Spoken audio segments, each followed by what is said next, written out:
eu quero compartilhar com você um texto que está em 1 Timóteo. Se você tiver a sua Bíblia, de papel ou eletrônica, abra em 1 Timóteo, capítulo 1, versículo 12. Nós vamos falar, como eu disse, sobre uma missão, né? A missão que a gente tem como cristãos, uma missão de vida. E isso é extremamente importante. As empresas gastam milhares de dólares, milhões de dólares muitas vezes, dependendo do tamanho da empresa, para eles trabalharem isso no DNA da empresa. Qual é a nossa missão? E a missão é diferente de visão. Qual que é a diferença de missão e visão? Visão é algo que eu enxergo, imagino pela frente. Algo que eu quero alcançar lá no futuro. E a minha missão é algo mais definido, mais estabelecido, mais ação. Como é que eu chego lá? Como é que eu chego naquela missão, naquela visão que eu tenho? Jesus deixou para a gente a missão. Nós não temos que inventar nada. O gostoso da Bíblia é isso, a gente não tem que inventar nada. E se tiver alguém inventando, é porque está saindo da Bíblia, está fazendo o que não deve fazer. Então vamos ler o que a Bíblia diz aqui neste texto de 1 Timóteo, capítulo 1. Diz assim, a partir do verso 12: Sou grato para com aquele que me fortaleceu, Cristo Jesus nosso Senhor, que me considerou fiel, designando-me para o ministério, a mim, que noutro tempo era blasfemo e perseguidor e insolente. Mas obtive misericórdia, pois o fiz na ignorância, na incredulidade. Transbordou, porém, a graça de nosso Senhor com a fé e o amor que há em Cristo Jesus. Fiel é a palavra e digna de toda aceitação que Cristo Jesus veio ao mundo para salvar os pecadores, dos quais eu sou o principal. A gente tem que lembrar que essa carta foi escrita por Paulo a um jovem discípulo chamado Timóteo. E é interessante a gente enfatizar que era um jovem discípulo, porque os jovens, né, eles passam, obviamente as gerações são diferentes, passam por desafios muito intensos. E são desafios do corpo, que são desafios dos relacionamentos, que são desafios sociais. E Paulo está explicando para esse Timóteo, para esse jovem, para ele ser um homem maduro, para ser alguém que realmente faça diferença no lugar onde ele está, na vida onde ele está, na comunidade onde ele está. Timóteo teve uma mãe e uma avó que lhe ensinaram a Bíblia. Como é importante isso, né? Ensinar a Bíblia. Quando as crianças são pequenas, sabe, gente? Uma igreja, por melhor que seja, não substitui o seu ensino bíblico em casa. Vocês que ainda não têm filhos, vão guardando isso no coração e se preparando. Vocês que já têm filhos, vão colocando isso em prática. Porque não dá para substituir, não é verdade? Quantas horas o seu filho e a sua filha ficam na escola hoje? Aqui. Por favor, pais, me ajudem. Por dia. 6 a 8 horas. Por dia. Por dia. Segunda a... Se eu ficar 9. 9, 8. Vamos falar em 8. Por dia. Ok. Segunda a sexta? Então são vezes 20. 8 vezes 2. Quantas horas eles ficam na escola? Mês. 160? 160 horas. Alguém está doutrinando seu filho. Nossa, pastor, o senhor está usando a palavra doutrinar. É doutrinar, não, está ensinando alguma coisa. E a gente não ensina só matéria, a gente ensina caráter, a gente ensina maneira de se portar, a gente ensina maneira de sentar, a gente ensina tudo, não é verdade? Segredinho para os pais que têm filhos pequenos. Seus filhos não contam tudo o que acontece na escola.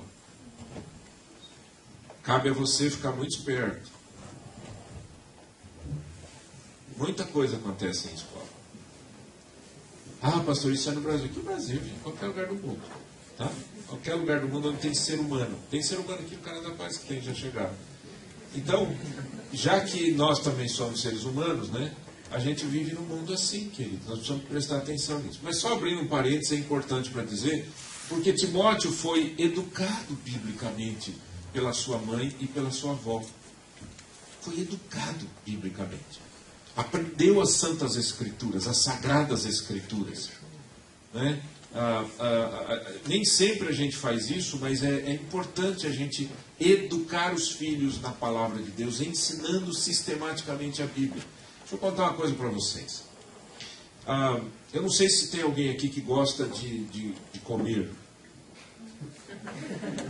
Tem algumas pessoas. Jean, honesto você. Gostei perfeitamente. Sérgio também, né? Perfeito. Gente, todos nós precisamos comer, não é verdade? Além de gostar, e às vezes a gente gosta demais, né? Mas além de gostar, a gente precisa, não precisa? Sim ou não? Precisa, gente. Os antigos diziam assim, Catrina, aprenda esse ditado: saco vazio não para em pé. Deu para entender, né? Saco vazio e saco, se não tiver nada dentro, ele cai. Saco vazio não para em pé, gente. Não é assim? Alguém aqui fala assim, não. Tem umas meninas que fazem isso antes das festas. Né? Não vou comer. Né? Aí eu não entro nesse vestido. Não entro nessa calça. Essa calça servia quando? 15 anos atrás. Gente, por favor, vamos ter um pouquinho de lógica. Por isso que eu sou da opinião. Quando a sua roupa está muito apertada, doe. Não fica assim, um dia eu vou entrar, um dia eu vou entrar, um dia eu vou entrar. E aí você fica se torturando e tortura todo mundo que está morando na sua casa. Não faça isso, dá logo, né? E depois você vai se acertando. Mas a gente sabe por que a gente come? Porque o nosso corpo diz assim, eu preciso de energia. Sabe qual é o nosso problema, querido? A gente não sente a mesma fome espiritual. Você não diz assim, gente, eu não li a Bíblia hoje, como é que eu vou ficar em pé? A gente não fala assim.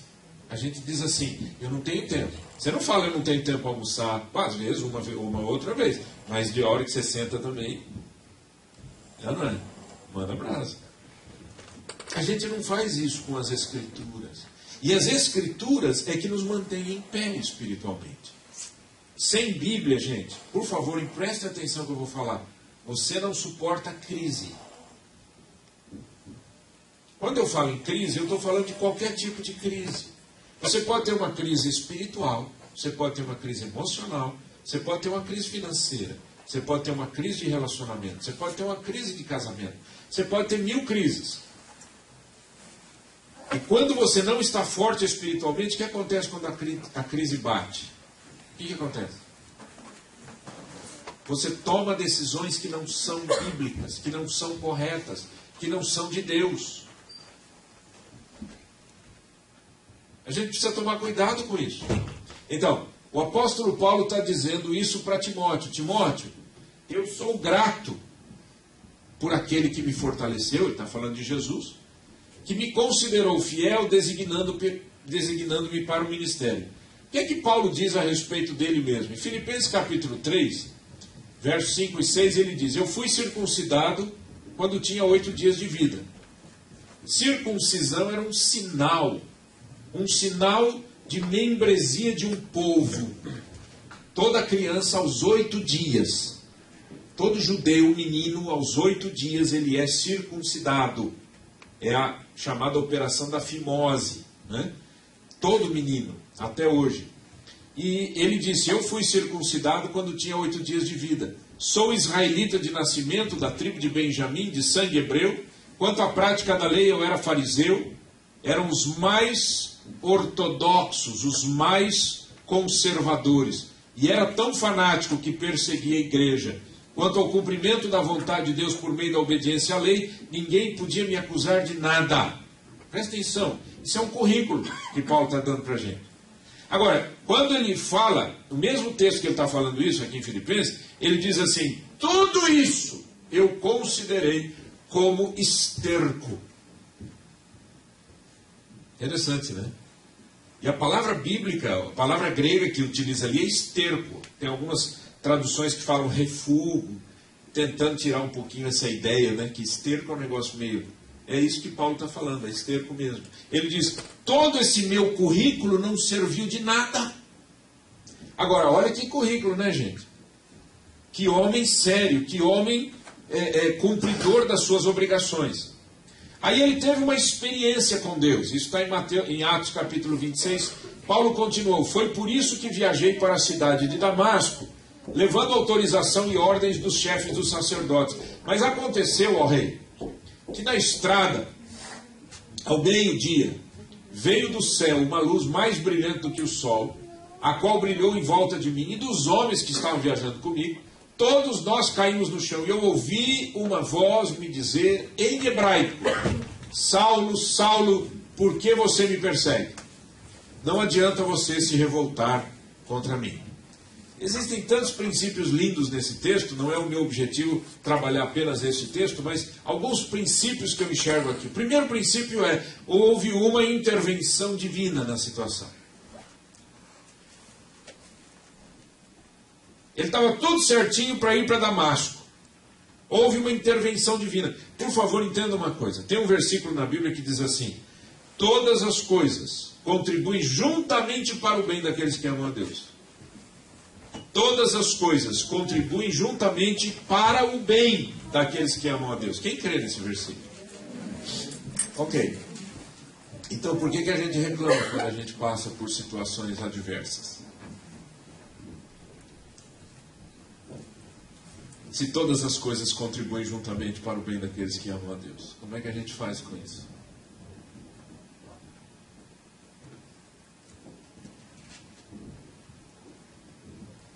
Paulo era um homem religioso, mas não era só religioso. Ele era um homem que era membro de um grupo chamado Sinédrio, era um grupo político. E era um grupo que legislava no meio do povo, que determinava coisas. Ele pega umas cartas de autorização para prender cristãos. Então ele vai para Damasco. Nesse caminho a Damasco há uma intervenção de Deus. Algo acontece absolutamente inesperado. Ele diz: eu caí no chão, uma luz mais brilhante que o sol e tal, e eu ouvi uma voz e tudo assim. Houve uma intervenção. Essa intervenção que eu quero dizer é o seguinte: para onde ele estava indo? Para Damasco. Na hora que ele está indo para Damasco, o Senhor o encontra ali. E intervém e muda a história das coisas. Ele fica cego. Ele vai ficar 3 dias cego. Ele vai ter um encontro certo com Jesus. E a vida dele vai mudar a partir daí. Intervenções divinas são fantásticas. Outra coisa fantástica que eu gosto é que Jesus falou com ele e falou com ele em hebraico.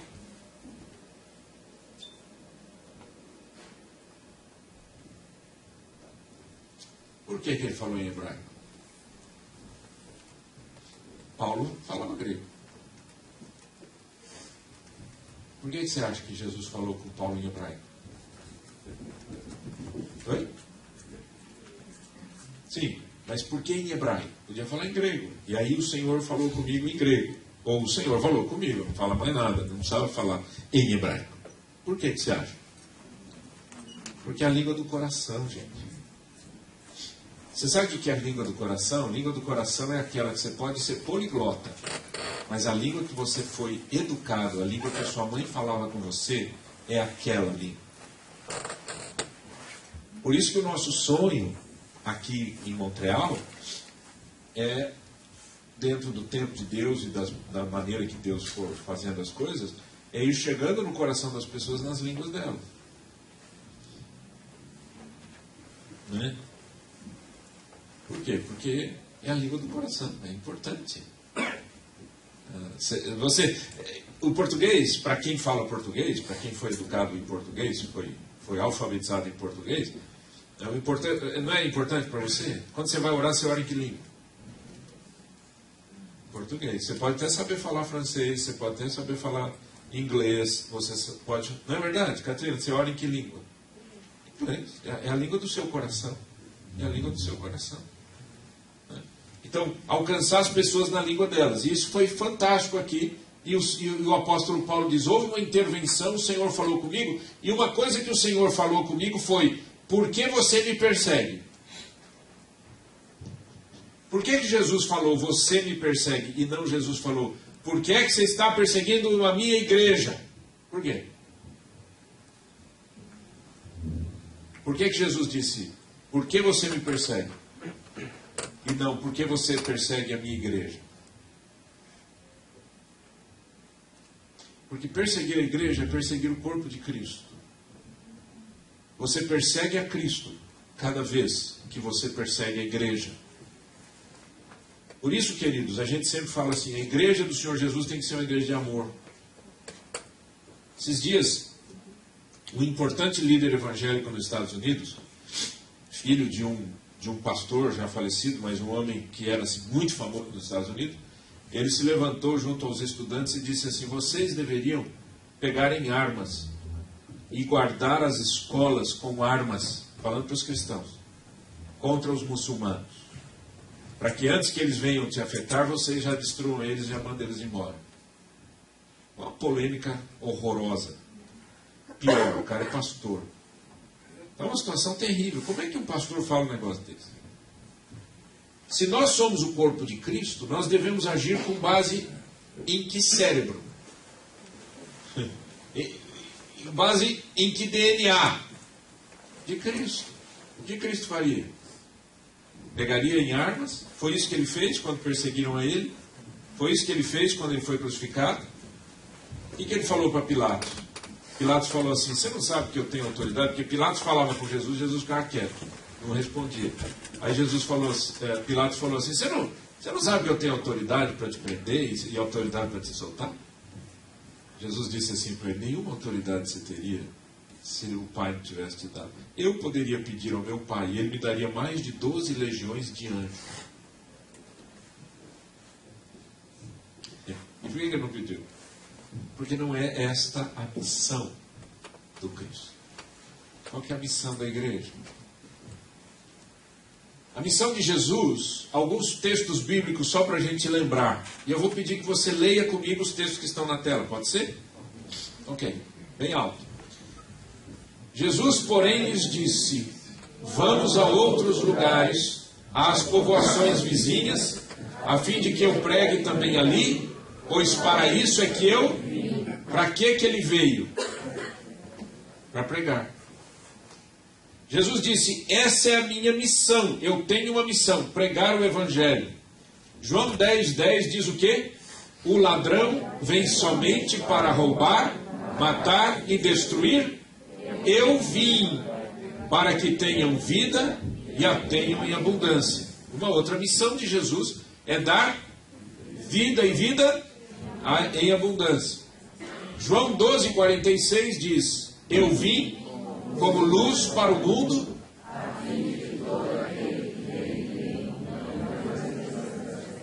Eu vim como luz para quem? Para o mundo. Para quê? Para que as pessoas não permaneçam nas trevas.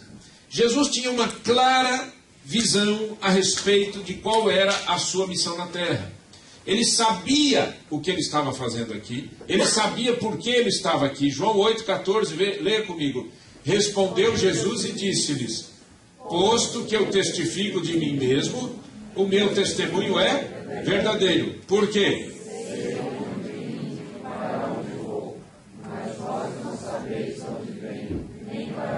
Eu gosto disso. Eu sei, Jesus disse, de onde vim e para onde vou, mas vós não sabeis de onde vem nem para onde eu vou. Jesus sabia de onde ele estava vindo e para onde ele estava indo. Alguém disse certa vez, né, uma frase que é muito utilizada nos treinamentos, etc.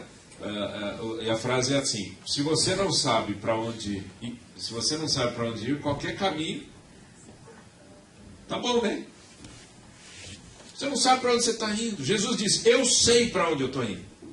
Eu tenho um objetivo. Eu tenho um caminho. Você sabe qual é o seu objetivo de vida?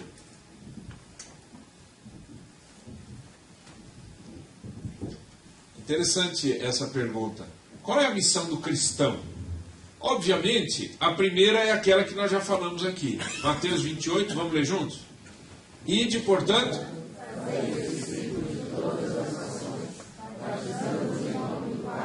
e do Filho, e do Espírito Santo, ensinando-os a guardar todas as coisas que vos tenho ordenado. E eis que estou convosco todos os dias.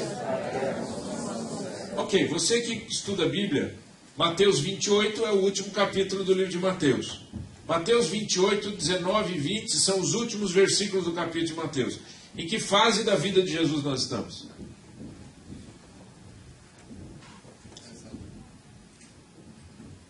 Letra A. Jesus está com 5 aninhos quando disse isso. Letra B. Ele está indo para a cruz. Letra C. Ele já morreu e ressuscitou. Ressuscitou. Letra C. Ressuscitou. E letra D, nenhuma das anteriores.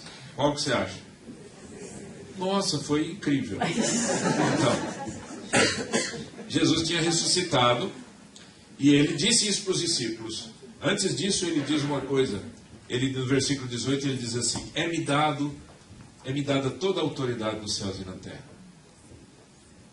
É-me dada toda a autoridade nos céus e na terra. Portanto, e de fazer discípulos de todas as nações, batizando em nome do Pai, do Filho e do Espírito Santo, e assim por diante. Qual que é a missão do cristão? Presta atenção. Vou fazer algumas perguntas. Vocês me ajudam a responder? Mesmo que você não responda corretamente, é importante você responder. Tá? Ou você faça assim, igual o aluno que não sabe da matéria. Né? Quando todo mundo responde, você faz assim, ó. Mexe os lábios, aí você fica emocionado, aí fala assim, eu sou parte desse grupo e tal. Vou fazer algumas perguntas para vocês. Quando Jesus disse essas palavras, eu já falei sobre isso, quando Jesus disse essas palavras, ele disse para quem? Os discípulos. Os discípulos eram quem? Pastores? Formados em teologia? Quem eram? Povo. Eram pessoas normais? Sim ou não? Como eu e você? Pessoas que trabalhavam, pessoas que tinham as suas lutas, tinham as suas dificuldades, né? Pessoas que tinham família. Sim ou não? Ok. Então, quando Jesus diz isso, ele diz para discípulos pessoas absolutamente comuns. E ele diz o quê? Ide fazer discípulos. No grego, a melhor tradução não seria ide, porque ide está no tempo verbal imperativo. Né? Aqui não. Perdão, no grego não. No grego, a tradução seria mais ou menos como indo fazer discípulos. Então a força desse texto, o imperativo, a ordem, está no fazer discípulos. Ok. Você é uma pessoa... Eu já falei para vocês, respondam até as minhas perguntas mais ridículas, porque isso faz parte da minha interação com o público. É verdade, gente, é importante. Quando você responde, você está participando e as coisas vão entrando melhor na cabeça. Você é pessoa? Sim. Você é uma pessoa comum? Sim. Nós somos pessoas comuns, então esse texto é para a gente? Sim. Sim ou não? Sim. Você está fazendo isso? Tentando. Precisa responder e não precisa ficar triste. Nós estamos aqui para isso. Nós estamos aqui para ajudar um ao outro.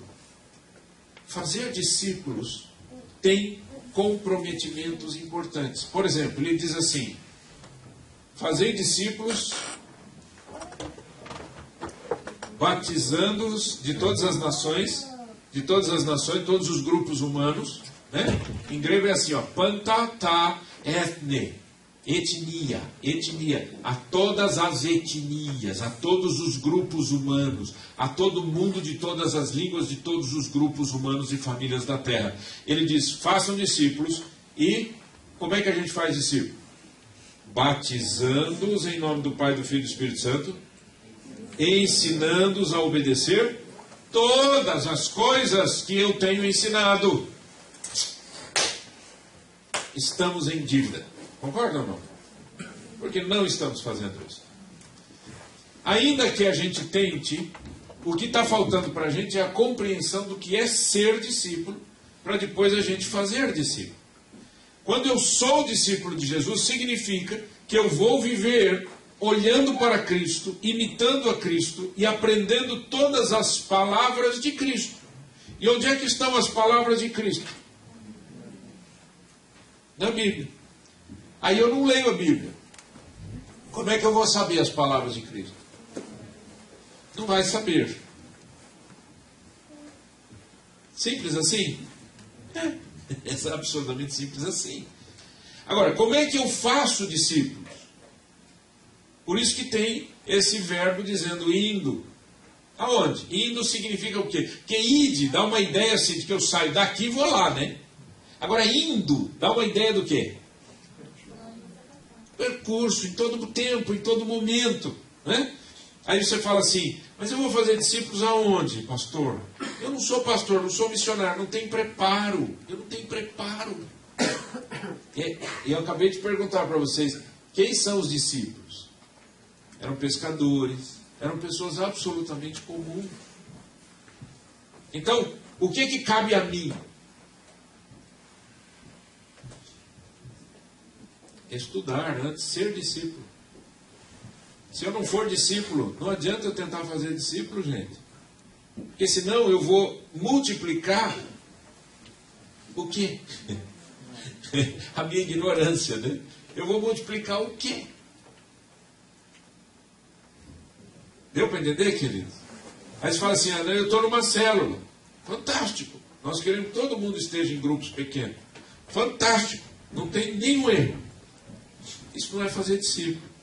Fazer discípulo é você ser discípulo e ajudar alguém a conhecer a Cristo tão intimamente que a pessoa venha a ser batizada.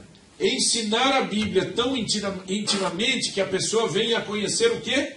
Todas as coisas que Jesus ensinou e ordenou. Nossa, pastor, eu vim hoje aqui assim para dar uma relaxada, sabe? Eu estou assim, tanta coisa na minha cabeça, você está pondo minhoca na minha cabeça. Graças a Deus eu não tenho este trabalho, né, de zootecnia ou de fazenda, né? Eu não tenho esse negócio, viu, gente? Sabe o que eu estou fazendo aqui? Eu estou dizendo assim para você: você ama Jesus? Então obedeça. Eu sempre ensinei para os meus filhos, para quem não conhece, eu tenho 2 filhos já adultos. Eu sempre ensinei para os meus filhos o seguinte: se você ama o pai, você deve me obedecer. Porque se você não me obedecer, você está dizendo para mim que você não me ama.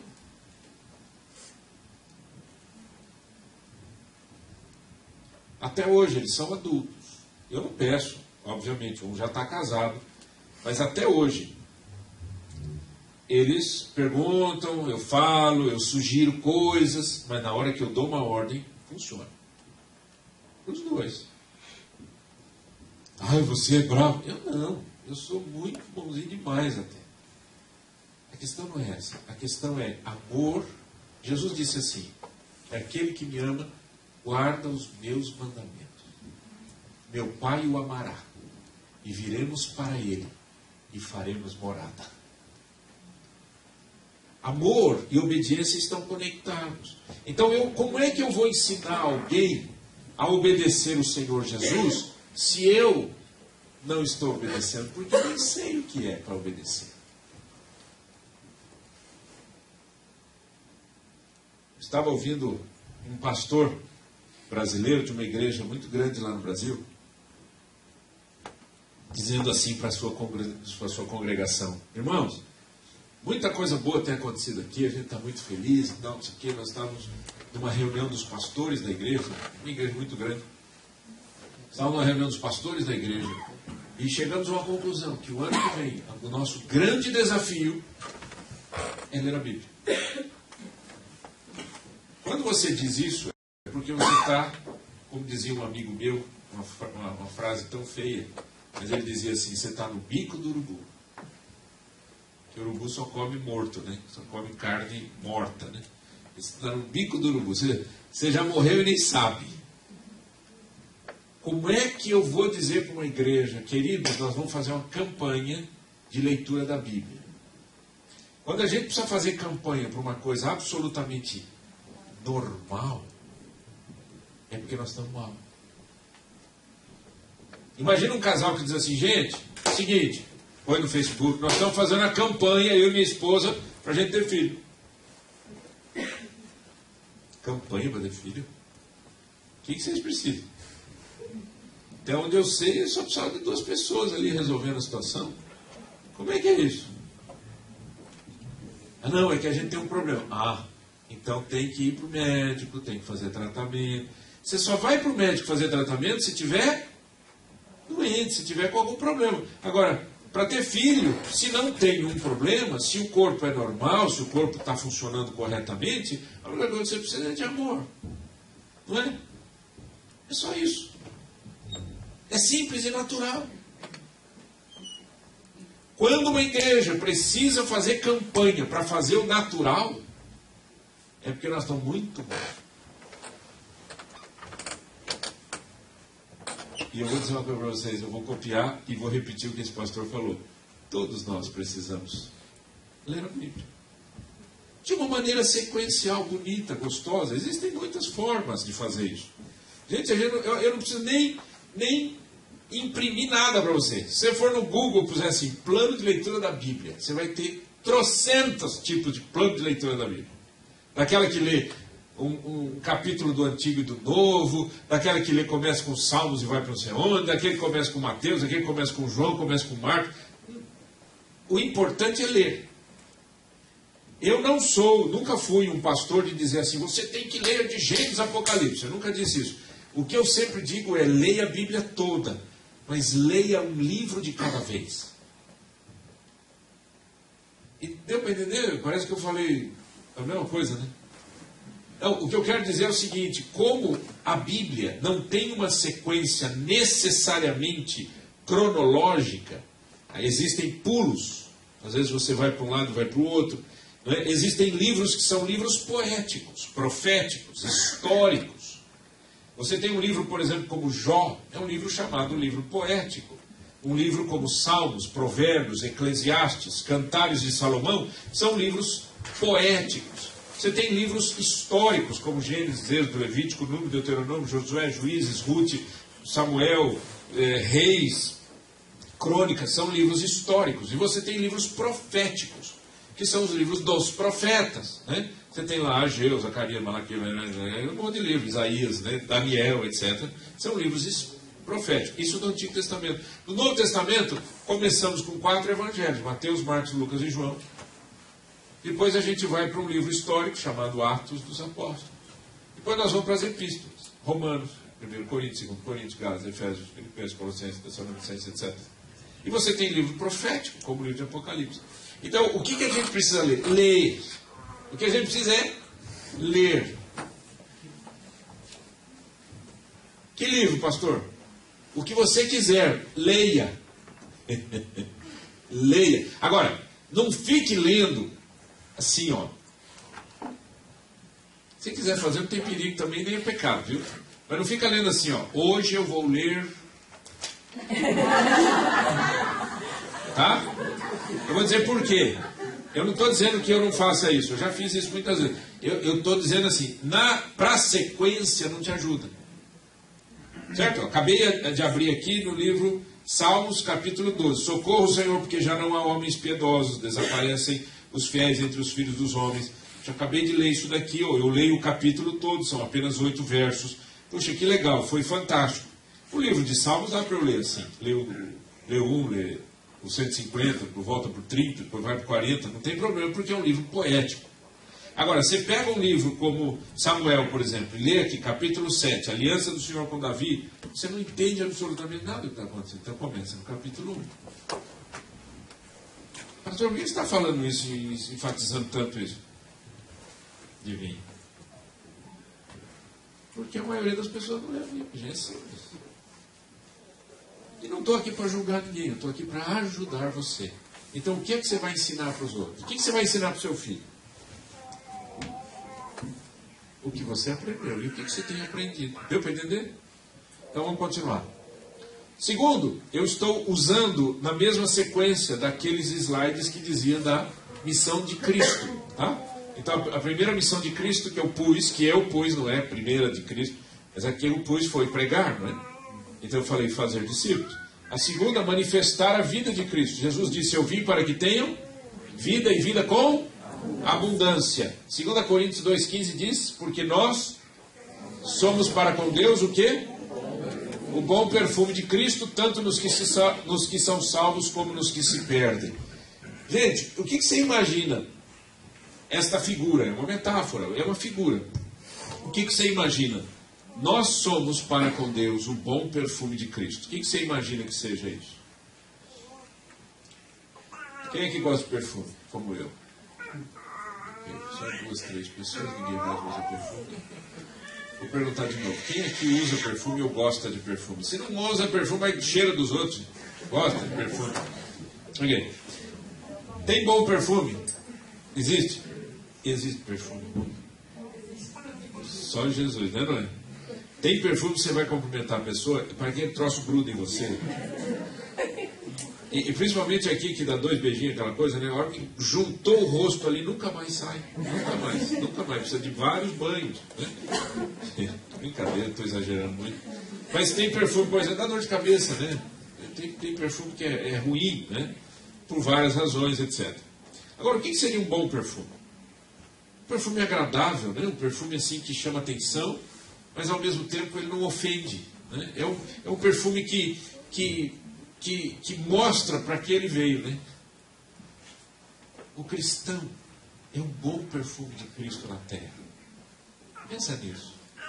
É uma figura maravilhosa, gente. Para eu ser um bom perfume, significa que a minha vida precisa ser uma vida que tenha as características do Criador. Porque as características do perfume são as características do inventor do perfume. O cara que faz isso é uma técnica apuradíssima, de uma ciência impressionante. Por isso tem perfume ruim. E tem perfume também que não adianta você usar. Você usa, ele tem cheiro só na hora. É álcool puro, né? E aquilo some. Mas o bom perfume é aquele perfume que tem fragrância. Ele fica em você, mas ele não ofende. Ele não estraga, ele não te dá dor de cabeça e nada. Isso é uma técnica impressionante, é uma ciência muito boa. Agora, o que é um cristão bom perfume? Pensa nisso. É uma vida santa. O que é santidade, queridos? Nós temos, no Brasil a gente fala muito disso, né? As pessoas dizem assim, não que eu seja santo, né, gente? Mas a gente fala para se desculpar, né? Não que eu seja santo. Se for um cristão, ele não pode falar isso. Por quê? Ok, palavra santo literalmente quer dizer separado, mas eu vou te dar um pouco mais.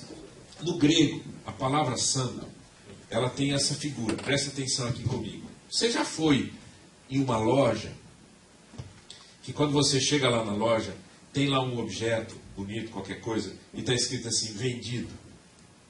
Vocês já viram isso, não viram? Ok, o que significa isso? Pertence a alguém. Está fazendo o que ali? O dono não veio buscar. O dono não tinha carro, ele foi de metrô, comprou um vaso desse tamanho, não dá para carregar, a loja não entrega, ele fala, espera então que eu volto com o meu caminhão. Eu vou chamar o Raul, aquela empresa, né? Eu sei que não é assim que fala, né, gente? Pode deixar, né? Mas a gente brinca que fala, é o Raul, a gente aluga carro do Raul, né? Mas, voltando à questão, a visão, como é que é o negócio? Aquele vaso pertence a alguém. Ele está ali, mas ele não pode ser nem tocado, nem usado, nem movido e nem retirado. A palavra santo é este significado. Quando você entrega a sua vida a Cristo, você se torna de Cristo. E Jesus diz assim, ninguém toca, é meu. Eu comprei com o meu sangue. Mas eu venho buscar. Enquanto eu não venho buscar, é meu. É propriedade exclusiva. Isso é ser santo. Eu pertenço a Cristo. Agora, se eu pertenço a Cristo, que tipo de vida eu devo viver? A vida de Cristo. E se eu viver a vida de Cristo, eu vou ser um bom perfume? É isso que Paulo está falando, gente. Terceiro, Atos 13:47. Leia comigo, por favor. Porque o Senhor assim não o determinou. Eu te constituí para luz dos gentios, a fim de que sejas para a salvação até os confins da terra. É o versículo base do nome desta igreja. Luz para as nações, para os gentios, para as etnias. Luz para os gentios, luz para as nações. Porque o Senhor assim determinou. Quem que nós somos? Luz nesta terra. O cristão é luz. Jesus disse, eu sou a luz do mundo, quem me segue não andará em trevas, mas terá a luz da vida. Agora, eu como cristão, eu sou luz nessa terra. Eu não posso ser trevas. Eu não posso ter vida escondida, vida dupla. Certo? Porque senão eu não vou ser luz. Que luz que eu vou ser? Por isso que o cristão anda em santidade. Por isso que o cristão anda com um bom exemplo. Exemplo de vida. Agora, não é só exemplo para o seu vizinho. É exemplo dentro de casa, que é o lugar mais difícil de se viver a vida cristã.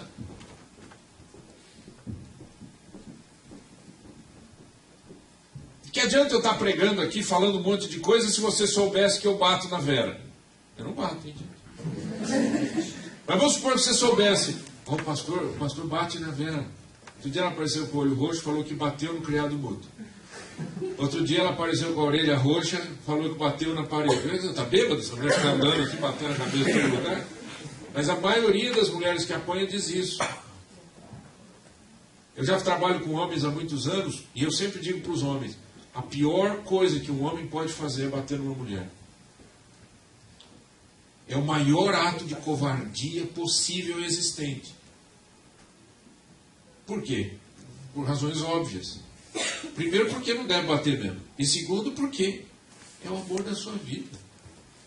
Que luz é essa? Não é luz, é trevas. Não é?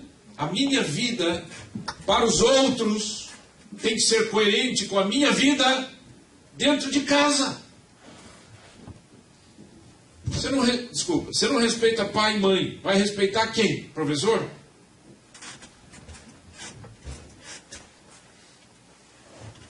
Eu sou pastor há um bom tempo, né? Dá para imaginar olhando para a minha cara. E eu vou dizer uma coisa para vocês. Já vi muito adolescente, jovenzinho, ensinado errado pelos próprios pais a serem... Eles não respeitavam os pais e eles não me respeitavam. Então eu dizia, eu não mando em ninguém, eu sou pastor. Sabe o que o pastor faz? Apacenta, ajuda, dá o caminho, mostra onde é que tem água, mostra onde é que tem comida. É isso que o pastor faz. Quem tem que educar é o pai e a mãe. Não tem que educar o filho dos outros, até porque nenhum filho ou filha vai ficar mais educado porque eu estou mandando. Eu não sou pai nem mãe. Tem que cuidar dos meus dois filhos lá. Eu já fiz isso, já são grandes já. E eu me lembro de adolescentes que instigados pelos próprios pais. Ou seja, eu me lembro uma vez, coisa boba, gente. Olha, coisa boba. Eu lembro uma vez que eu cheguei, eu disse assim para a igreja. Eu não era uma comunidade grande, era um pouquinho maior do que essa aqui. E eu disse assim, gente, hoje eu queria orar tanto pelas famílias. Eu queria assim, ó. Por exemplo, Suzane está aqui, a Laís e o Davi estão ali, né? A Laís não está aí. E o André. Então, olha, vamos ficar perto. Aí a Suzane sai para lá ou eles vêm para cá. Coisa assim. Olha, a gente vai fazer uma bagunça aí, mas tudo bem. Depois vocês podem sentar onde vocês quiserem. Agora eu queria que a gente orasse, não sei o quê. Eu me lembro. Eu estava assim, do jeito que eu estou aqui, assim, nessa posição. Eu me lembro que tinha um casal aqui e tinha um adolescente lá atrás, assim. E eu vi, né? A igreja pequena. A menina olhou para a mãe assim, a mãe olhou para a filha. A menina fez assim. A menina fez assim. A mãe fez assim. Tudo bem, filha. O pastor estava pedindo o quê? Uma coisa ruim? Eu olhei e falei assim. Essa educação está horrível. Isso vai dar problema. Claro que deu problema. Você não precisa me perguntar, porque a gente vê também a consequência dos atos. Namoros errados, casamentos errados. Né? Sabe? A gente vê acontecer. Por quê? Porque os princípios de Deus foram quebrados. E que luz que eu serei, se eu não tenho uma vida bonita e uma vida agradável a Deus dentro de casa? Que luz? E o que garante a nossa missão? Por que eu li aquele texto? Eu quero dar alguns princípios para vocês em 5 a 8 minutos, rapidinho. Alguns princípios que garantem a nossa missão. E que Paulo fala da missão dele. Vocês lembram? Ele perseguia a igreja e ele se tornou apóstolo, certo? Primeiro princípio é o princípio da misericórdia. Nessa outra tradução, o mesmo texto que a gente leu lá atrás, ele fez isso apesar de eu ter dito blasfêmias contra ele no passado e de o ter perseguido e insultado. Mas Deus teve o quê?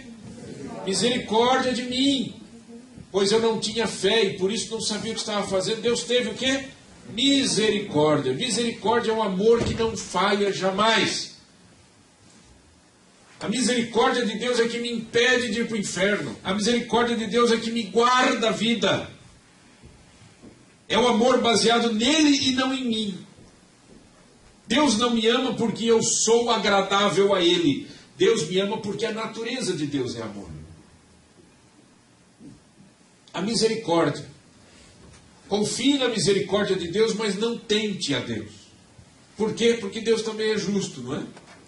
Que a gente pensa em misericórdia como se fosse uma coisa assim, faça o que você quiser, no fim das contas dá certo.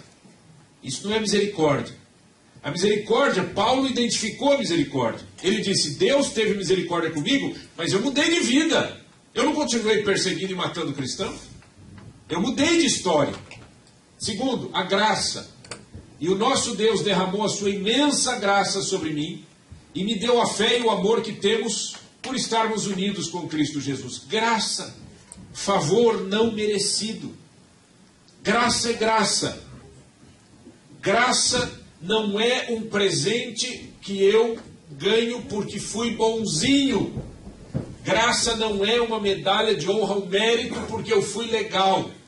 Graça não se compra, não se troca, não se obtém através de algum tipo de promessa ou sacrifício. Graça é de graça. Graça é um presente que eu não mereço e recebo. Amém, querido? Amém. Glória a Deus, por isso sim ou não? Então diga glória a Deus. Glória a Deus. Olha como é gostoso. Glória a Deus pela sua graça. E se não fosse a graça de Deus, o que a gente faria? Terceiro, fidelidade. Paulo disse assim, agradeço a Cristo Jesus, o nosso Senhor, que me tem dado forças para cumprir a minha missão. Eu lhe agradeço porque ele achou que eu era merecedor. Eu não gosto dessa palavra, porque essa aqui é na tradução da nova linguagem de hoje, porque a outra tradução diz, ele me viu ser fiel. Eu fui fiel. Queridos, toda aliança gera necessidade de fidelidade. Sim ou não? Eu me casei com a Vera. Imagina eu me casando com a Vera. Ela é minha esposa. Tem homem que faz isso. Eu sou casado com a minha esposa. Nossa, eu amo a minha esposa. Aí ela vai para minha casa. Ela está lá. Eu deixo ela lá e eu saio com as outras. Porque, não, é que eu quero uma farra. Minha mulher não. Minha mulher é uma mulher séria. Eu quero uma farra. Então eu saio com outras. Está certo ou errado isso? Por quê? Porque amor implica em fidelidade. Fidelidade por causa da aliança. Agora, Cristo Jesus morreu na cruz em nosso lugar e fez conosco a nova aliança. É o que nós vamos celebrar agora. O pão e o cálice representam o corpo e o sangue de Jesus. Por quê? Porque Jesus disse, esta é a nova aliança. Agora, na aliança implica em fidelidade das partes. Se você está unido a Cristo, preste atenção nisso aqui, olha, por favor, olhe para mim. Se você está unido em Cristo, se você já entregou sua vida a Jesus, se você disse para o Senhor, Jesus querido, eu creio em Ti, e confesso que o Senhor Jesus morreu na cruz em meu lugar, eu vou te convidar para participar da ceia. Mas se você ainda não entendeu nada, ou ainda não tomou uma decisão por Cristo, não participe da ceia. Mas por quê? Por uma razão. Paulo disse assim: você deve discernir o corpo e o sangue de Cristo. Você tem que entender o que está acontecendo, senão não serve nada. E pior, vai ser uma declaração de que você está fazendo: eu vou comer o pão e beber o cálice, ou seja, Jesus morreu por mim e eu não estou nem aí. Por isso eu digo, eu nunca proibi alguém chegar aqui e pegar pão e cálice. Nunca proibi, nunca vou proibir, fique tranquilo. Nunca vou passar fazer ninguém passar vergonha. Você pegou. Mas eu ensino. A responsabilidade é sua. Se você vier aqui à frente, pegar um pedaço de pão e um cálice, e você disser: eu vou comer esse pão e beber esse cálice, é porque você está dizendo: eu sou discípulo de Cristo. Se você ainda não é ou não entende, não coma, porque não vai ser bênção na sua vida. Não significa nada para você. Gratidão.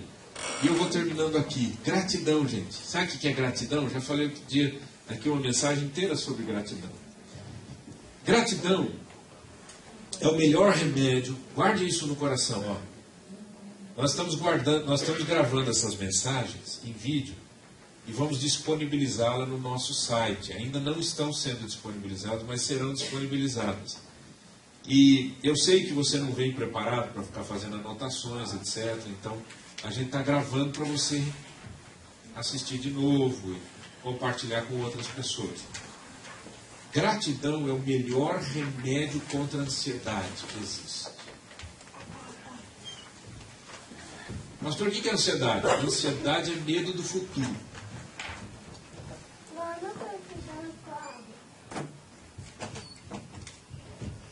Vou repetir. Ansiedade é medo do futuro. Só você perguntar: por que você está ansioso? Eu não sei o que vai acontecer. É medo do futuro. Eu tenho medo de ser mandado embora. É medo do futuro. Eu tenho medo de não conseguir pagar a casa. É medo do futuro. Eu tenho medo de não... É medo do futuro.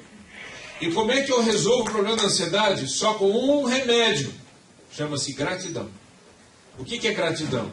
Gratidão é você fazer uma avaliação do que você tem e dizer para o Senhor: muito obrigado. O que é reclamação?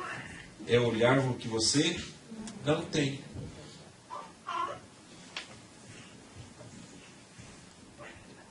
Se eu parasse aqui agora, não vou fazer isso, mas se eu parasse aqui agora e falasse assim: quem tem um pedido de oração? Ia ter no mínimo meia dúzia de mãos levantadas. E se eu falasse assim: quem tem uma gratidão? Ia ter gente assim, ó.